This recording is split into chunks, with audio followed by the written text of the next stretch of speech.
Hi there, my name's Andrew Brown. I'm here with my colleague John Ferguson. We're from Griffith University, from the Queensland Conservatorium Research Centre, and we're talking about our project, The Beat Machine. I'm particularly interested in hardware, and as an electronic musician, that often means working with some sort of MIDI interface. So this thing is the thing we touch, press buttons, move sliders, which is often connected to a computer where the programming, etc. happens. Sometimes we make these things ourselves and have slightly more unusual things with big kind of light displays, and sometimes they connect to mobile phones, but the complication kind of becomes, where is the instrument? Is the instrument the controller? Is it the software on the computer? What is it? Well, here is the Beat Machine for you to see. This is Beat Machine version 1. We're currently working on Beat Machine version 2. It's a sequencer and a synthesizer. So it's a 16-step sequencer, and you can see the lights go around when it's running. These dials and buttons are used to operate the sequencer and to change the sounds and synthesis processes. So, we're interested, of course, in those things and in, as John was saying, low-tech and portable activities. But really, we just want to integrate software and hardware into an expressive electronic music instrument. So the image behind me in this video is of KiCad, which is free and open software for the development of printed circuit boards.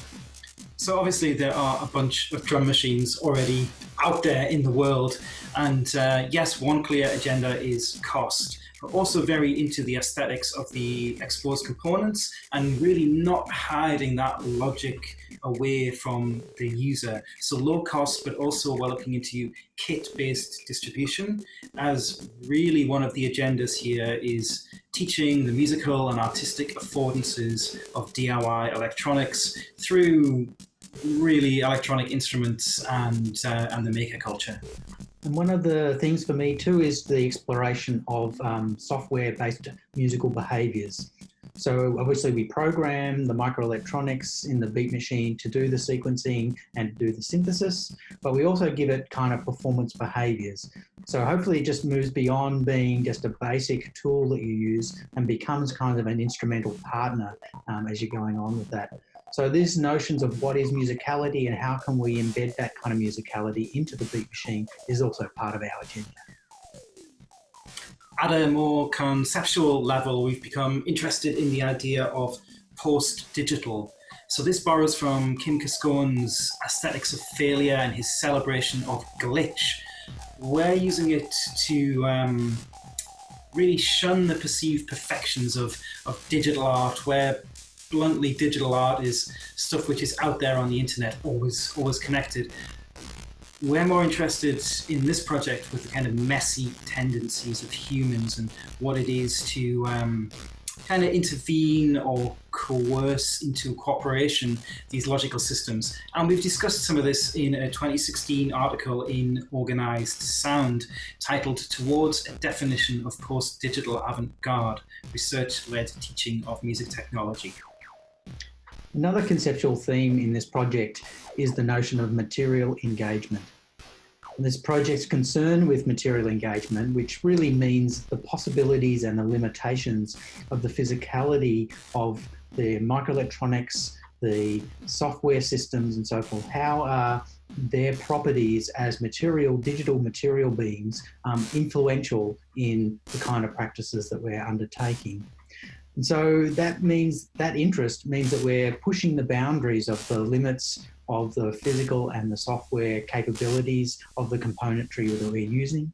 And we're acknowledging that these instruments do have an influence on the music that we make.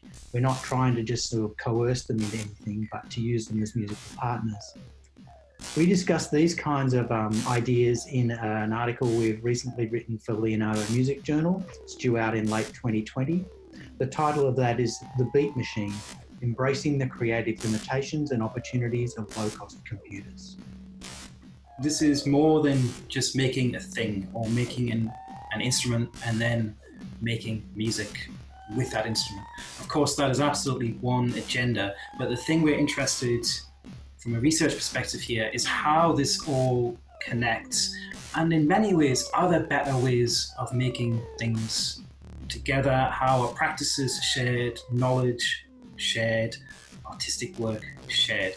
So we've used the term cooperative experimentalism to refer to communities of practice engaged with democratizing trends in the exploratory use of electronic and digital technologies. So particularly interested in makerspace culture, digital fabrication, where that all gets documented, how those ideas are shared, particularly in regard to electronic music. So we've discussed this in an article co-written with our colleague, Professor Andy Bennett, titled Cooperative Experimentalism, Sharing to Enhance Electronic Media. That's published at the International Symposium of Electronic Arts in 2019. So what's next, you might ask, for our Beat Machine project? Well, of course, Beat Machine 2 is the next thing. So we're busily designing the Beat Machine 2. It will take on all of the learnings that we've had from the first Beat Machine that I was showing you earlier. It'll be a little bit more complex and a bit more musically expressive, but interestingly, that will all be able to take place on even further refined hardware design.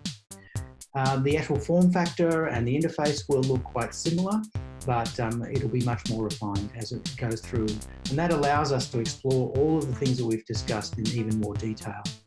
Of course, we'll do some performances with the Beat Machine, and we'll probably run some workshops on making Beat Machines from kits once the coronavirus pandemic is all behind us, and we're really looking forward to doing that.